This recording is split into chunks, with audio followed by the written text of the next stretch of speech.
Now, yesterday might have seemed like a normal Wednesday in your life. I certainly hope it was a good one. I got to tell you, though, it was one of the biggest days. Normally, anything that happens on the House floor is boring, and it's convoluted, and it's corrupted, and it's complicated, and it's confusing. Yesterday was one of the biggest days. Honestly, sounds like hyperbole. I promise it's not in our nation's history. Until the next biggest day, which will happen, is if the SAVE Act gets passed in the Senate, which may happen. We are closer than we ever have been to getting real voter ID and securing our elections because of what happened yesterday. I mean that. And I mean this too. In our lifetime, all of you listening, watching, me, all of us together, we have never had an issue that'll come into our lives as clear and as black and white and as simplistic as voter ID. Ever. Which is why it's a beautiful thing to see everybody that opposes it. Anybody that opposes voter ID is a crook. And it's usually you can't say that. Well, there's certain circumstances and this and that. No, I mean it. Anybody that opposes this is an absolute crook. And we have some crooks out there. We'll talk about that as well. But let's get into it. Thanks for finding the Wicked Radio live stream. Had some problems, and we may be having problems on X again today. I don't know why the live stream's not popping up, but still people are finding the audio podcast and on, and I'll repost it on X if we still have problems, and on Facebook and YouTube as well. But the audio podcast, wherever you like to get them as well. Let's get right to it. What happened on the House floor yesterday? It looks boring. It looks kind of just like a regular cheesy day in the House floor. But very, very important. On this vote, the yeas are 218 and the nays are 213. The bill is passed without objection. A motion to reconsider is laid on the table.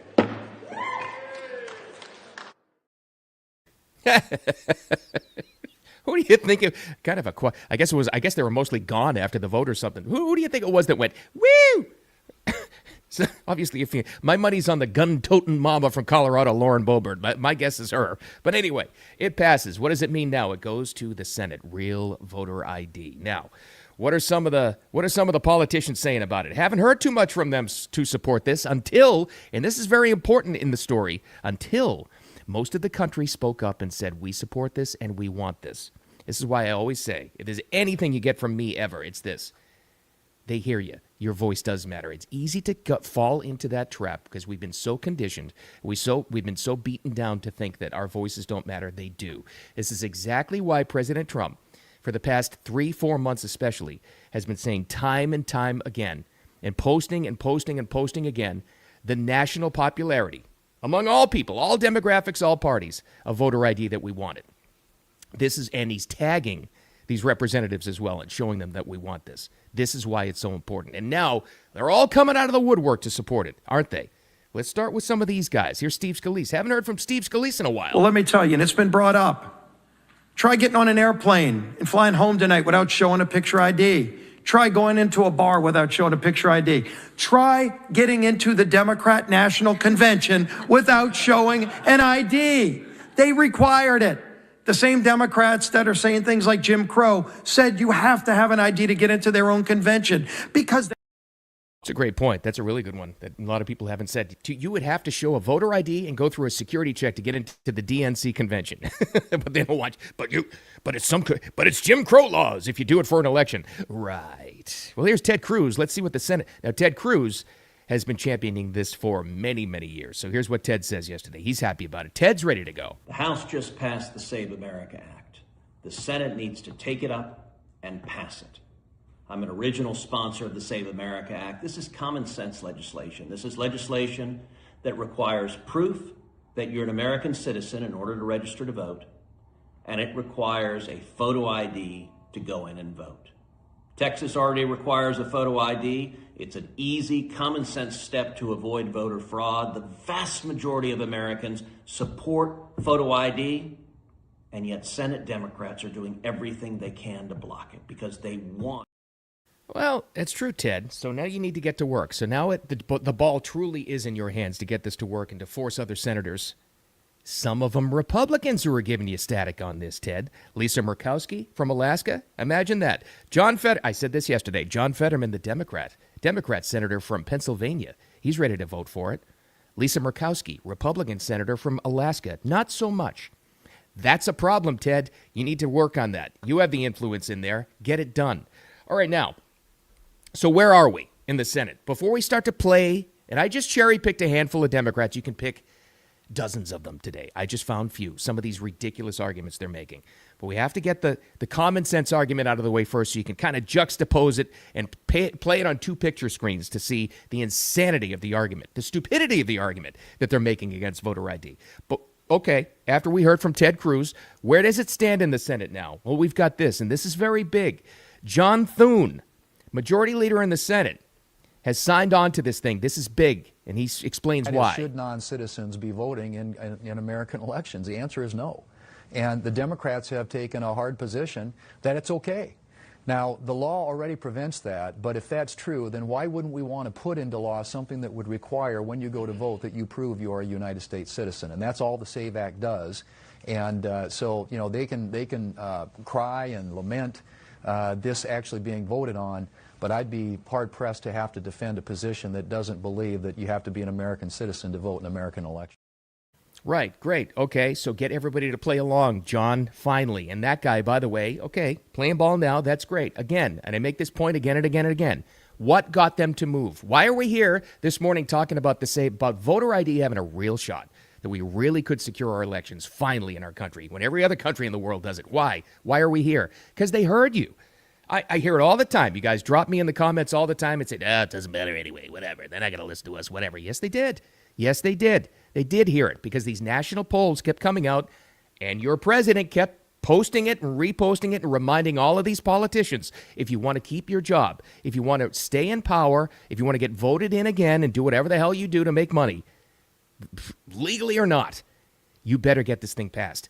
That's what made the difference. So why is it important that John Thune signed on?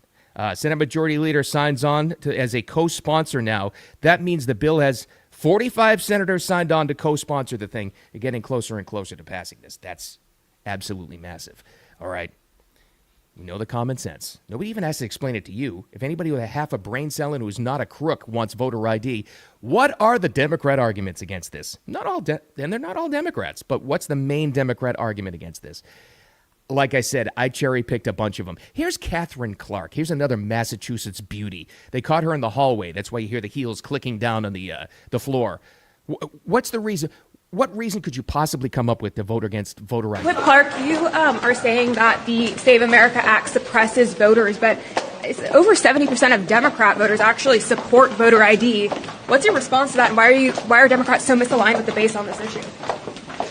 Listen, this Voting Act goes way beyond voter ID. So you're comfortable with saying to women in this country who've been married and changed their name that you now have to travel, go to your clerk, fill out affidavits, pay for a passport? Most people don't have a birth certificate or a marriage certificate that they can prove. We know this is what this is about. It's about voter suppression. It's about suppressing women's votes, full stop. Full stop.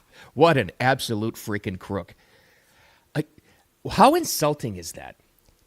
They've insulted every bit of their base. They've insulted every bit of America. They've insulted women. They've insulted African Americans. They've insulted people who are newly naturalized citizens to this country. This is voter suppression. They don't have the ability to get a voter ID and change their name and go to the clerk's. They don't have that ability. What are you saying? What are you saying as a woman, as a female politician who's made it in this country? What are you saying? What you just said there was, they're not smart enough. They're not smart enough to get a voter ID and change. It's just, again, I'll say it again, in our lifetime, we'll never see another issue that is as simplistic, as basic, as common sense, and as black and white as this. If you are against voter ID, you're trying to cheat elections. It is that simple. It's nothing. We'll never see a simpler issue. A lot of issues have nuance, and there's different circumstances, and you know, it's not all that. Different people have different experiences. Nope, not this one. If you're against voter ID, you're trying to cheat elections, and you are a crook. Simple as that. Let's go to another one. Here's another beauty. Representative Hillary, I believe it's Skolton. Here's what she said, and I apologize. This is really loud and screechy. I tried to find audio that wasn't this loud and overmodulated, but This is the best I could get. Nearly 70 million married women in this country have changed their last name, but their birth certificates don't reflect that. In Michigan's 3rd district alone, 160,000 women could find themselves unable to register simply because when they got married, they didn't change both their ID and their birth certificate. It's simple. What they're trying to do is throw any argument out there. They tried the Jim Crow thing. They've tried the women can't. Now they're trying this one to see if it sticks. The women don't know how to change their ID. Again, how insulting is that to women? I would be so incensed and insulted as a female voter. I'm incensed because I have 3 women in my house. I'm incensed that they were insulting them. Like, you don't have the ability to do that. That this is how desperate they are, which proves the point again. There are absolute and total crooks. If you're against voter ID, you are a crook, and that's it. Let's go to possibly who may be, when we look back in history, the biggest crook of all. Because you know who else is chiming in on this? Barry Obama. Let's see what he says about this. Let's see his post yesterday, which got, in digital media terms, you get ratioed. That means there's a far more percentage of comments shooting down your argument than there are likes. Well, he got ratioed yesterday on this one. Barack Obama, official X account, and I'm sure it was on the other social media channels as well. Republicans are still trying to pass the SAVE Act, a bill that would make it harder to vote and disenfranchise millions of Americans. Join, blah, blah, blah, blah, blah. Tell your member of Congress to vote no, blah, blah, blah, blah, blah. Crooks. Absolute crooks, and you're a crook, and I don't mind calling you a crook. Your advanced voter ID, you are a crook, and he may be the biggest crook of all. There they are. So we're close, guys. We're close to this. One of the most impactful days in American history was yesterday, passing the House. The most impactful day to save our elections, to secure this country, will be when it passes the Senate, and we're getting that close. But keep the pressure up. They do hear you. My senators in the state of Florida are already on board. I'm all set with that. But you may be in a state where they're not. Call your senators. Tell them, demand that they pass the SAVE Act. They do hear you. That's the one takeaway. I promise you, they do hear you. That's why they're acting now on this finally, when they could have decades ago on this in different forms. And there have been different forms of this whole concept, by the way. They keep getting shot down. Not this time. All right, we got some sad news to talk about. I'm sure you saw this news as well. And yeah, this does fall into the category of celebrity news, but still sad nonetheless. But I think, I always try to find the light in something. I think if there's any light in the passing of James Van Der Beek, the actor, but it's a warning to all of us, guys and girls and everybody, because there's a crazy incidence, especially of Gen Xers, of colorectal cancer, and apparently that's what he died from. Only 48 years old. How sad is that? Get your levels checked. Get your colonoscopy. It's not the funnest thing in the world to do. Believe me, I just had one last year, but you got to do it and make sure that you're okay and you're healthy. This was his video message on his birthday, I think it was last March, talking about facing mortality, basically is what it was. And I'll play a little bit here and then bounce around a little bit, but it's so sad. I feel so sad for his family. My birthday, and it has been the hardest year of my life, and I wanted to share something that I learned with y'all. When I was younger, I used to define myself as an actor, right? Which was never really all that fulfilling. And then I became a husband, and that was much better. And then I became a father, and that was the ultimate. I could define myself then as a loving, capable, strong, supportive husband, father, provider, steward of the land that we're so lucky to live on. And for a long time, that felt like a really good definition to the question, who am I? What am I? And then this year, I had to look my own mortality in the eye. He went on to say at the end there, and it's really, really sad, but he went on to say there that through facing this entire thing, through redefining exactly what he found, what his spirituality, and looked at it. And I think it's sad that, and it's human nature, I guess. It's when you're facing mortality is when you find, whatever you call spirituality, whatever you believe in. But he certainly did. But again, if you want to look at the takeaway on this, it's all of us. Gain control of your health as best as you possibly can. You can do things, even if you don't have insurance. You can do things to stay healthy, stay away from the bad stuff, and get your levels checked and get a colonoscopy. Because it's happening a lot. They're going to look back. Science is going to look back on this and say that something happened to create the level of colorectal cancer that's happening in our country for young people, that guy was 48. Something's off. Maybe it's I don't know. Maybe it's the medicine they're giving us. Maybe it's something. Maybe it's antibiotics. No idea. I'm not a medical scientist or a doctor, but something's wrong there. It's happening way too often. So R.I.P. to him, and God bless his family. Let's talk about one other thing before we get out of here today. One more little nugget from the Super Bowl. You're like, oh, I'm sick of hearing about the Super Bowl. I know, I get it. But this is really interesting. I think this is funny. It's really not about the Super Bowl. I think it goes to show you the just absolutely insane tax laws that are in some of our states, especially in this case, California. So the Super Bowl was in Santa Clara, San Francisco market, where the 49ers play. So apparently they have a jock tax in California, which I'm sure is a popular thing to tax, right? I mean, you put that in the state legislature. It's like, we're gonna tax these superstar athletes. They're making millions playing a kid's game. I'm sure that was popular. I'm sure it was. Until business is affected.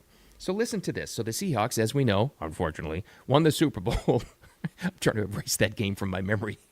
So they win the Super Bowl, and they get a certain jock tax levied on them for a number of days that they're in California. This is relevant to the story. The Seahawks play in the NFC West. So they're in California just during the season, because in their division 3 times, and this was an extra game because of the Super Bowl. So they played 4 total games in California where they have to face this jock tax. Sam Darnold, Super Bowl winning quarterback, lost money playing and winning this game. Boomer Esiason, the former NFL quarterback, and he's actually a great radio guy from WFAN in New York. He actually explained this really well yesterday.